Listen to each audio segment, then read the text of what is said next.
की आपल्या भारतामध्ये ज्योतिर्लिंग टोटल किती आहेत? 12. बरोबर.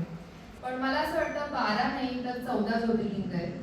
त्याचा अर्थ असा की 13वं म्हणजे छत्रपती शिवाजी महाराज आणि 14वं म्हणजे छत्रपती संभाजी महाराज. कारण हे दोघे नसते तरी 12 ज्योतिर्लिंग सुद्धा राहिले नसते. त्यामुळे या दोघांना सुद्धा आपण ज्योतिर्लिंग मानू शकतो. मी नेहमी विचार करते की जो शिवराज्याभिषेकाचा दिवस असेल, जेव्हा महाराज आपल्या सिंहासनाजवळ जात असतील, त्यावेळी त्यांच्या मनामध्ये काय विचार आले असतील? आधी लग्न कोंढाण्याचं आणि मग रायबाचं म्हणणारे तानाजी मालुसरे त्यांना आठवले नसतील तर नवल काय. आणि मग गड आला आणि सिंह गेले, ही गोष्ट तर सगळ्यांना माहिती आहे. दुसरं म्हणजे बहलोल खानाला फक्त 7 मावळ्यांना सोबत घेऊन प्रतापराव गुजर फक्त 7 मावळ्यांना सोबत घेऊन बहलोल खानावरती चाल करणारे प्रतापराव गुजर जर महाराजांना आठवले नसतील तर नवल काय. त्यानंतर पुरंदर जाऊ नये, फक्त एक किल्ला जाऊ नये म्हणून कंठामध्ये बाण घेऊन आपले प्राण निघून नौछावर करणारा बाजी त्यांना आठवली नसेल तर नवल काय. आणि मग सगळ्यात शेवटचं म्हणजे पूर्ण जगामध्ये इतिहासामध्ये टोटल 7 मोठ्या लढाया झाल्या. त्या 7 लढायांपैकी सेकंड नंबरची लढाई म्हणजे पावनखिंडीमधली लढाई. तर ह्या पावनखिंडीमधील लढाई जी आहे ही मला नेहमी खूप प्रेरणा देते आणि अक्षरशः म्हणजे रक्तात भिडल्यासारखी लढाई आहे. तर ही लढाई आज सादर करण्याचा प्रयत्न करते.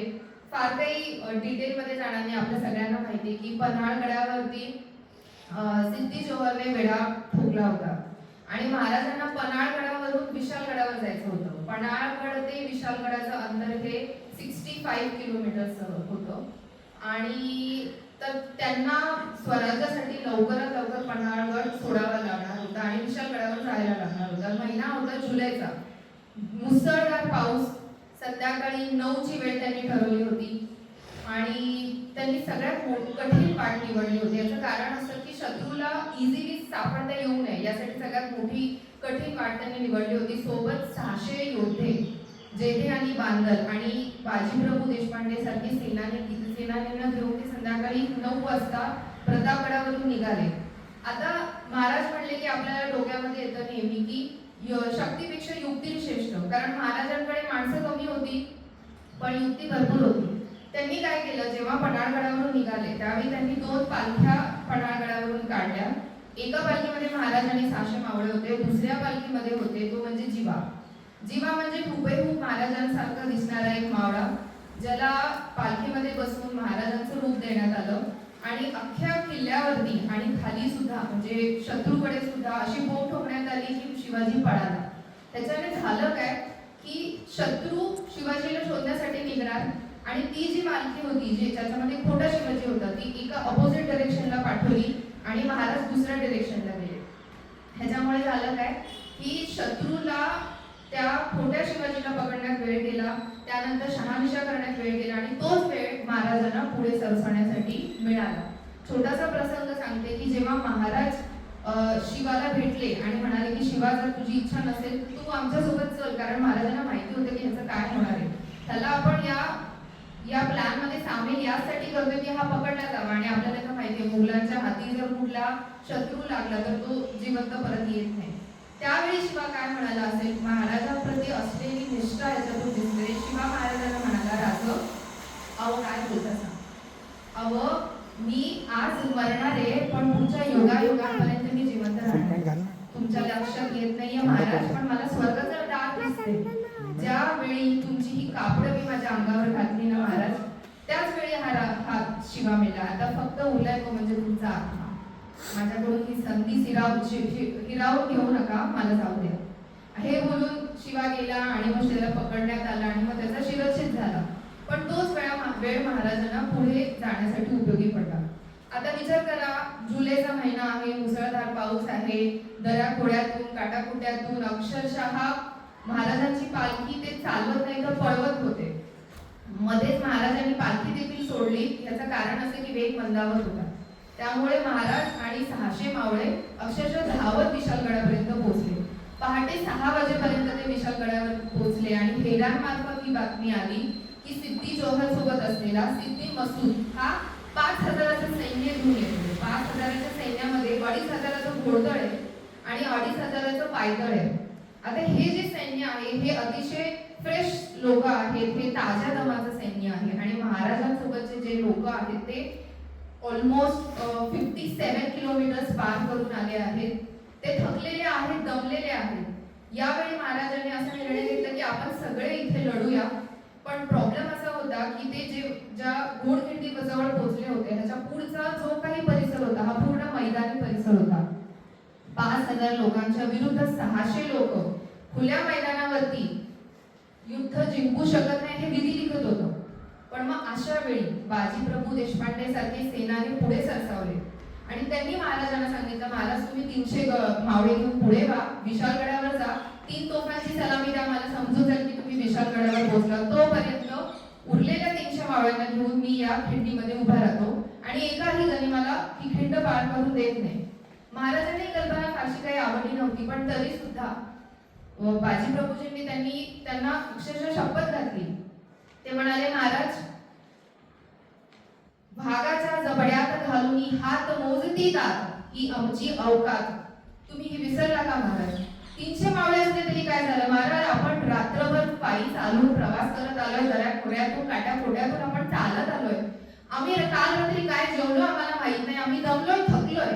पण महाराज तुम्हाला शब्द देतो की जोपर्यंत तुम्ही विशाळगडावर पोहोचत नाही तोपर्यंत हा बाजी आणि हे 300 मावळे छातीचं पर्वत करून या घोडखिंडीमध्ये शत्रूला अडवून धरतो आणि शत्रूचा येणारा मोठा समुद्र देखील आम्ही अंगावर घेऊ. पण तुम्हाला शपथ आहे आमची, तुम्ही पुढे वा, एकाही शत्रूला ही खिंड पार करून देणार नाही, तुम्ही पुढे वा राजा. त्याचं कारण हे की लाख मेले तरी चालेल पण लाखाचा पोशिंदा जिंदा राहायला पाहिजे. मग या सगळ्यांच्या विनवणीला शरण येऊन महाराज शेवटी 300 मावळ्यांना घेऊन पुढे निघाले. आता स्ट्रॅटेजी काय असेल? 500 लोकांसोबत 300 मावळे जेव्हा लढतात तर अर्थातच आपल्याला गनिमी कावा डोक्यात येतो की बाजीप्रभूजींची स्ट्रॅटेजी काय असेल. तर खिंडीच्या सुरुवातीला 100 मावळ्यांची एक टीम तयार केली होती आणि त्यांना सांगितलं होतं की समोरून 1000 येणार आहेत, हे हजारांसोबत ह्या 100 लोकांना लढायचंय. त्याचं कारण असं की तिथे जागा कमी होती, त्यामुळे 5000चं सैन्य एकत्र येऊ शकणार नव्हतं हे त्यांना माहिती होतं आणि युद्धाची नीती तशी नसते. आता 5000 विरुद्ध 1000 विरुद्ध 100 लोक जेव्हा फाईट करतात त्याचा अर्थ काय की एका मावळ्यावरती 10 लोकांची जबाबदारी होती. एका मावळ्याला 10 लोकांशी लढायचं होतं. तर डोक्यामध्ये हा विचार येतो की जेव्हा हा एक मावळा 10 लोकांशी लढता लढता कोसळला तर बाजूच्यावर किती जणांची जबाबदारी येणार? 20 जणांची जबाबदारी येणार. तर ह्याची काय स्ट्रॅटेजी असेल? ह्याची ही स्ट्रॅटेजी होती की या 100 लोकांच्या मागे अजून 30 ते 35 लोकांची एक बॅकअप टीम तयार केलेली होती आणि हे लोक करणार काय होते की जर पुढचा मावळा कोसळला लढता लढता तर मागचा पुढे येणार, त्याला बाजूला करणार आणि तिथे त्याची जागा घेऊन लढत राहणार तोपर्यंत जोपर्यंत तोफेचा आवाज येत नाही. ही त्यांची स्ट्रॅटेजी होती. ते सकाळी 6च्या सुमारास घोडखिंडीजवळ पोहोचले होते. महाराज तिथून निघाले. 9च्या दरम्यान युद्ध सुरू झालं. सिद्धी मसूदचं आणि सिद्धी जोहरचं 5000चं सैन्य आलं. सैन्य तिथे आलं आणि 9 वाजता लढाई सुरू झाली. उरलेलं होतं 13 किलोमीटरचं अंतर विशाळगडापर्यंत. 13 किलोमीटरचं अंतर म्हणजे एक प्रहर म्हणजे 3 तास. अंदाज असा होता की 9ला सुरू झालेलं युद्ध 12 पर्यंत संपायला हवं होतं. पण 12 वाजले, 1 वाजला, 2 वाजला तरी देखील युद्ध संपत नव्हतं, तोफांचे आवाज येत नव्हते. त्याचं कारण असं की विशाळगडावरती यशवंत दळवी यांनी अजून एक वेढा लावलेला होता.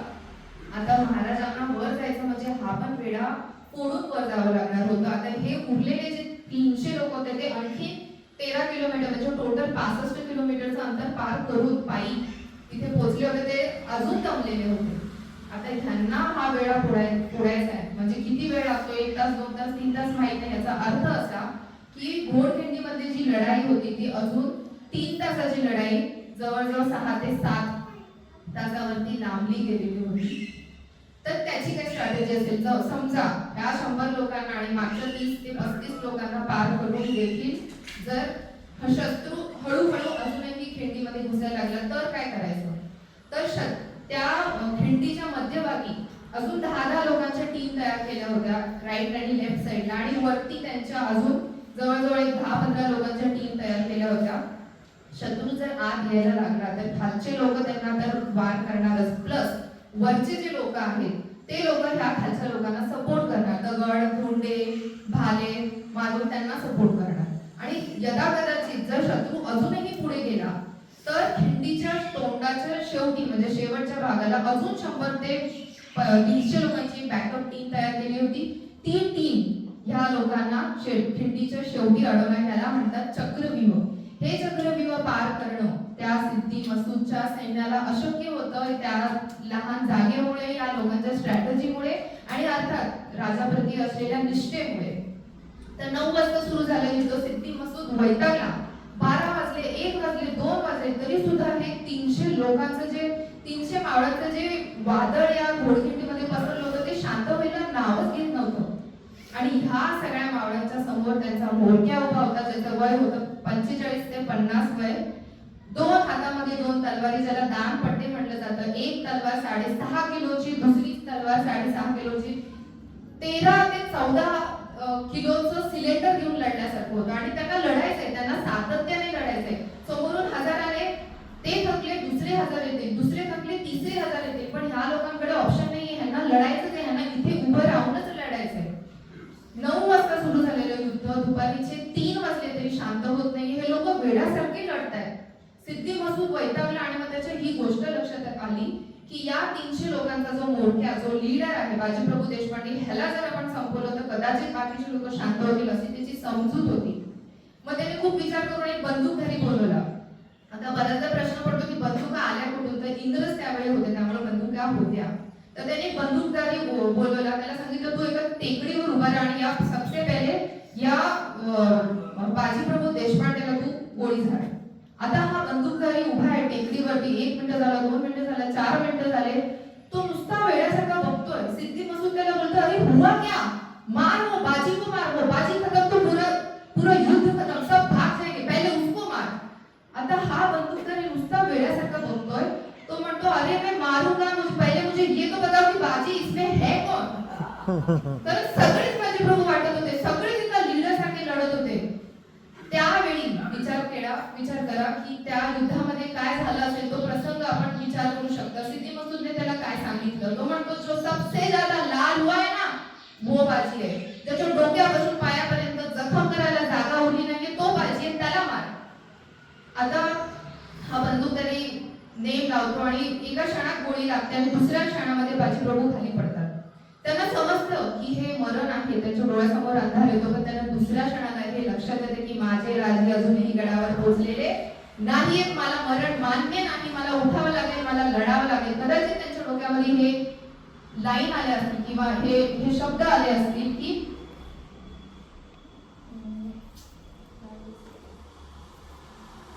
पावन खिंडित पाऊल रोवून, पावन खिंडित पाऊल रोवून शरीर पिंजे तो केले रण, शरणागतीचा अखेर येष्टण, बोलवशील का आता घरी, सरणार कधी रण, प्रभू उठवल साहू भार शरी. आणि ते जवळपास 3 वाजता त्यांना गोळी लागली तरी सुद्धा ते एवढी गोळी लागलेली असून देखील ते उठतात, ते पुन्हा लढतात. कारण त्यांना माहिती असते की माझे राजे गडावर पोहोचलेले नाहीयेत, मला मरण मान्य नाही. जवळजवळ गोळी लागलेली असून सुद्धा ते पुढचे तब्बल 5 ते 6 तास सातत्याने लढतात, फाईट करतात आणि तिथल्या गनिमासोबत 2 हात करतात. माणूस कसं करू शकतो हे एवढं वेडेपण. आणि फायनली शेवटी तोफेचे आवाज येतात. तोफेचे आवाज आल्यावरती बाजीप्रभूजींना कळतं की माझे राजे गडावरती पोहोचले, आता मला मरण एक्सेप्ट करावंच लागेल. कदाचित बाजूला एका कोपऱ्यामध्ये उभा असलेल्या मरणाला ते म्हणलेही असतील की ये रे बाबा घेऊन जाता, माझी ज्या कामासाठी मी इथे उभं होतं हे काम पूर्ण झालं, माझे राजे गडावर पोहोचले. कारण मी शब्द दिला होता, वचन दिलं होतं माझ्या राजाला, जोपर्यंत तुम्ही पोहोचणार नाही तोपर्यंत मी इथून हलणार नाही, शत्रूला पार होऊन देणार नाही. आणि त्यानंतर जेव्हा ते खाली कोसळतात त्यावेळी सिद्धी मसूदचं 5000 सैन्य त्या खिंडीवरून जातं. जेव्हा त्यांना घ्यायला येतात लोक त्यावेळी त्यांचं अख्खं शरीरही सापडत नाही, तुकडे झालेले असतात शरीराचे, अख्ख्या मावळ्यांचे शरीराचे तुकडे झालेले असतात. जेव्हा महाराज त्यांच्या माऊलीकडे जातात म्हणजे बाजीप्रभूजींच्या घरी जातात त्यावेळी त्यांची माऊली ह्या गोष्टीसाठी रडत नसते की माझा मुलगा गेला, ती या गोष्टीसाठी रडत असते की मी यासाठी रडते की मला अजून 2 मुलं एक्स्ट्रा का नाही दिली देवाने. जर मला अजून 2 मुलं असती तर मी तुमच्या पायाजवळ आता सोडली असती, कारण स्वराज्य महत्वाचं होतं. खरंच आपण विचार करण्यासारखी गोष्ट आहे की लोक एवढे निष्ठावान कशी असू शकतात. तर मला एक गोष्ट आठवली की आपण म्हणतो की मी खूप केलं, मी आयुष्यामध्ये खूप केलं, पण जेव्हा जेव्हा आपल्याला वाटतं की मी खूप केलं त्यावेळी बाजी प्रभूजींना आठवायचं आणि आपल्याला वाटतं की आपण खरंच काहीच नाही केलं. तर हा आपला इतिहास आहे, हे आपले पूर्वज आहे, अशा मातीमध्ये आपण जन्म घेतलाय, हे आपलं सौभाग्य आहे. तर अशा या श्रीमंत योगीला आज आपल्याला प्रणाम करण्याचा वेळ आहे. तर अशा महाराजांना मानाचा मुजरा आणि पुढचा कार्यक्रम आपण नेऊया. हा, आणि